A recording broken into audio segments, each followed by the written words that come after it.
Ladies and gentlemen, boys and girls, it is Friday, and that can only mean one thing. It's time to find Xur and look at his inventory in IGN's weekly show, Where is Xur? First off, you can find Xur today on Nessus once again. He is up here in the north in a place called Watcher's Grave. Let's go and check it out. Alright, once you touch down on Nessus, go ahead and hop on your Sparrow. Go straight ahead and you will find Xur hanging out on a tree branch. And here we are. Let's go ahead and see what he has in store this week. Alright, so first off, he's got a hand cannon exotic here called Crimson. This is a great gun. It fires a 3-round burst, and when you get a kill, it heals you. Pairs very well with Solar 3.0, if I do say so myself. Over here we've got Gemini Jester for the hunters. This is, as many of you know, a quite a good exotic for hunters. However, it's only a 63 roll. I would categorize this as mid to low tier and probably not pick it up. But Titans, on the other hand, oh, Titans. Eternal Warrior, maybe not people's favorite exotic right now, but I quite like it, and it's a Fist of Havoc exotic, the power that it's connected to, which Arc 3.0 is about to get a overhaul.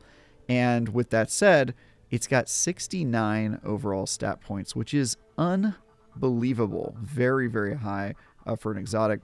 Now, the bad news is it's 22 mobility. That's most of where its points are. And if you know me, you know I don't really care about mobility on most of my characters, especially my Titan. However, big caveat here, Arc 3.0 is coming out. We don't know what changes are going to happen. Mobility might end up being more important. So I will be picking this up just out of caution. I'm going to go ahead and buy it right there. But yeah, I don't really know if this is going to end up being that good. This could end up being a tragic case where, 69 points and 22 of them are wasted on mobility, which still doesn't matter. But honestly, better safe than sorry. I am definitely going to keep this in my vault and see what happens. And finally, we've got the Warlock Crown of Tempests. Again, good exotic, but bad roll. 58 is really, really bad for an exotic, so I will not be picking that up. And with that, let's go and look at the legendary weapons. Last Dance, this is a very reliable sidearm. I quite like this roll. Outlaw and Rampage are really good on sidearms, especially if you're playing PvP, as I have been known to do. And it's also got a stability masterwork, which is really good on sidearms when you're just plugging away and pulling that trigger really fast. So not bad there. For Whispering Slab, Xur really seems to like to sell this bow, and his rolls aren't often very good, and this one is no exception. Hipfire Grip is interesting on a bow, depending on your playstyle, but honestly, I would skip this. Not super exciting. Nation of the Beast, interesting roll. Hipfire Grip is not my favorite on hand cannons. Vorpal Weapon can be good, depending on your use case, but this ends up just being kind of a mid roll, in my opinion, so just moving right along. First in, last out. A decent roll on a decent shotgun. I will say this. We now know that sliding in Destiny is going to be more important as Void 3.0 has some specific changes to how slides work for some of the classes. So I'm actually going to probably pick this one up and just play around with the possibility of slide shot maybe becoming very important in the future. We're not really sure yet, so this might be one to pick up and keep in your back pocket as Arc 3.0 will be live next week. Sar's Verse, this is an auto rifle.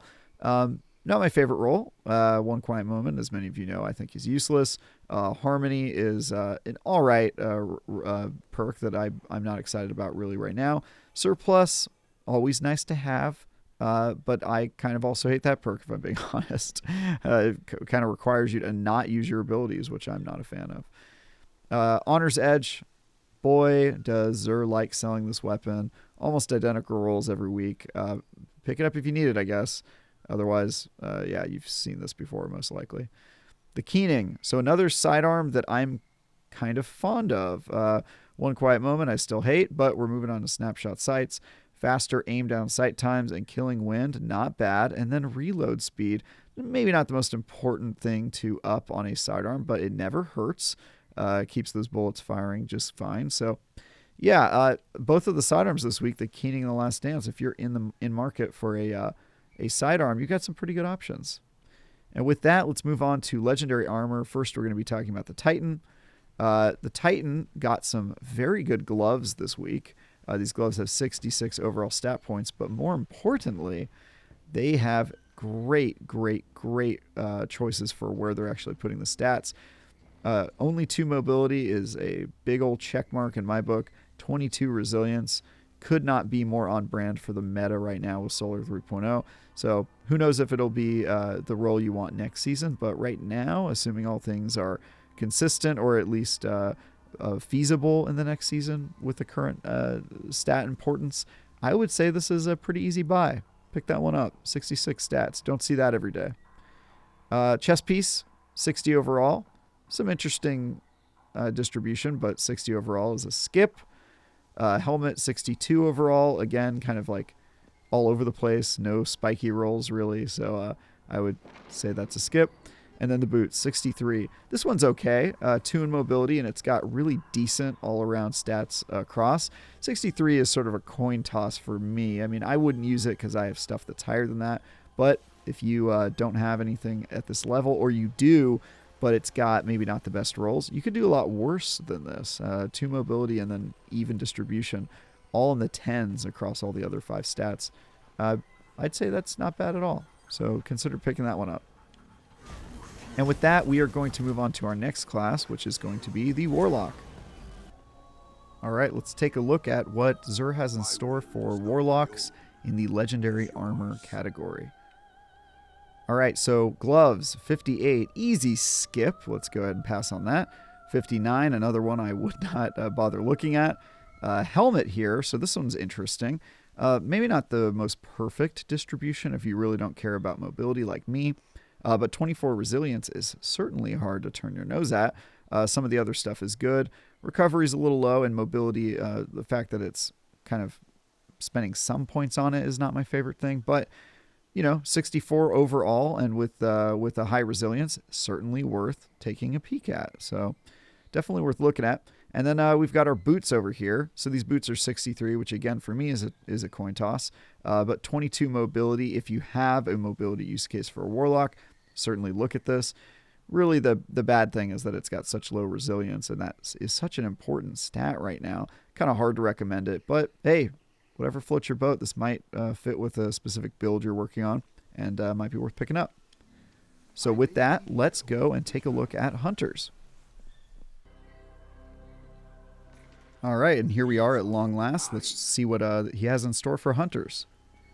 All right, so some bad news, Hunters. 55. Xur's just laughing straight in your face. 60 overall, that's an easy skip for me, but maybe if you're desperate. Helmet, 59, definitely skip it. And boots, 59. So needless to say, Hunters, Xur has a bone to pick with you this week, and he spit in your face. So very unfortunate if you're a hunter, but I hope you have a good day otherwise, and maybe you can take a look at some of the other weapons or whatnot that Xur has in store. That's it for Where is Xur this week, guys. I am Tie Guy Travis, Destiny aficionado, and for everything related to Destiny 2 and Xur, stick with IGN.